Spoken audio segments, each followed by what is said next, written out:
Hi there, my name is DJ and this is my story. So I grew up in church and I was not saved until I was 15 years old. When I was in my early teens, just being a kid, a teenager, I did grow up in a semi-Christian household. My mom and my grandfather were raised Catholic. However, they didn't feel that the Catholic Church was for them, and they had been pursuing on their own to find a church that they had called home on their own. And throughout the years, church bouncing, church shopping with them, me as a kid not knowing what to expect and kind of just going with the flow and living, being a kid, living kid life.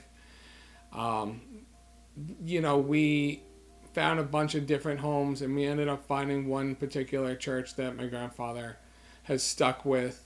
My grandfather originally wasn't saved until later on in his life, and when he was saved, he was known as like the fire and brimstone of the family.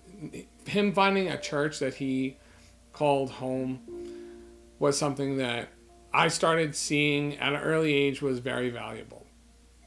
When I was 15 years old, I was part of a youth group with a new youth pastor. His name was Jonathan Benor. He and his team came from the Mastic area. If you know anything about our area from Suffolk, Mastic is kind of a rough area.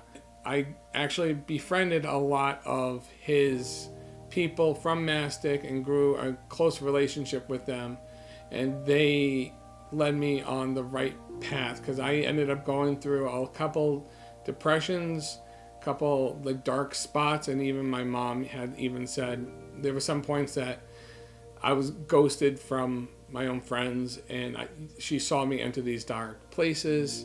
The youth group actually helped dramatically. Just seeing the friendship, the community behind it, and knowing, who Jesus was and what Jesus was and all he did and all he was able to do. It awoken within me something that I thought was incredible. And when I was 15 years old, finally, the church I was attending was Genesis Church, and we had a baptism, and me, my mom, and my brother were saved that day because we all accepted Jesus. It was an incredible day. We had a full party at our house. And now from that point, I actually had seen God working in my life every single way more than I could ever imagine. So from losing my grandmother before I was saved was part of one of my dark places that I was in. And going through high school and my teen years, seeing and going through, being a teenager, going through life, but now I felt like I almost had like an edge. I'm like, I got Christ with me, and I always was like, oh, this is awesome.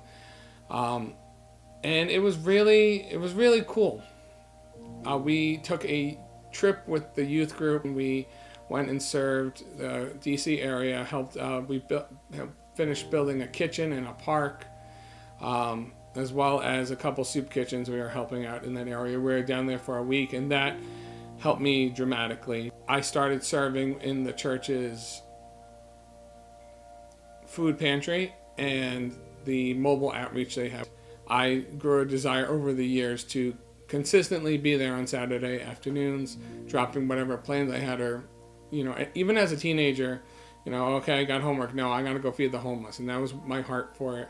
That had always been my heart for it. And kind of still stems to who I am today. Is if I'm not going to do it, who will? And that's kind of been my heart since then, since I was young and saved through Christ.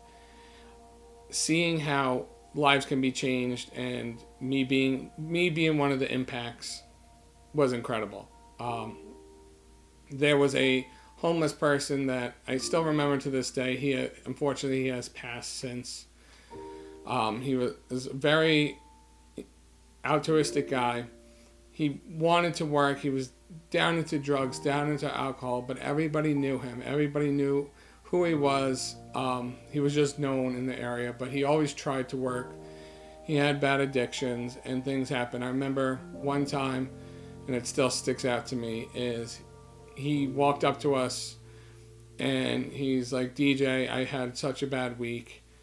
And he was crying, and I, being a teenager, just laughed and said, oh boy, he must be drinking or doing whatever. And sure enough, he came up to me and hugged me. Yes, he was full of snot and grossness, but I loved it because I knew what God was doing in those moments, and I gave him a hug and just knew that everything was okay. I told him that everything would be okay. And he got up on his way, got his food, and walked off. A couple years later, I found out he actually had passed away from an overdose. God bless his heart, and I pray that one day I do see him again. If it wasn't for Jesus, I don't know where I would be right now. All I could say is I probably wouldn't be in the best spot, considering all I have battled through in my past when I was a kid and an early teenager, battling depression, anxieties, learning how everything works. And God has honestly even shown me to this day, he still shows me the flip side of the coin. Whereas, so I now am blessed with 3 beautiful children and 1 on the way. To this day, I still see God working his handiwork in my life. So now I run a company called Tech Light Associates, where we are the tech integrators for churches across Long Island and Northeast region, and honestly, building God's kingdom across anywhere that calls us to. Wherever we need to go, that's it. Hence what you see for Glen Cove Christian Church, what you see before you, the tech that I've been working on consistently with Tammy. I have been one of the instruments that God has been using to use this facility, this church, to grow just his portion in this community on Long Island. So one of the ways that I could say that Jesus has been using me as a vessel and has been using what I do as a complete vessel and tool for building his ministry ultimately is seeing how many people have been saved from it.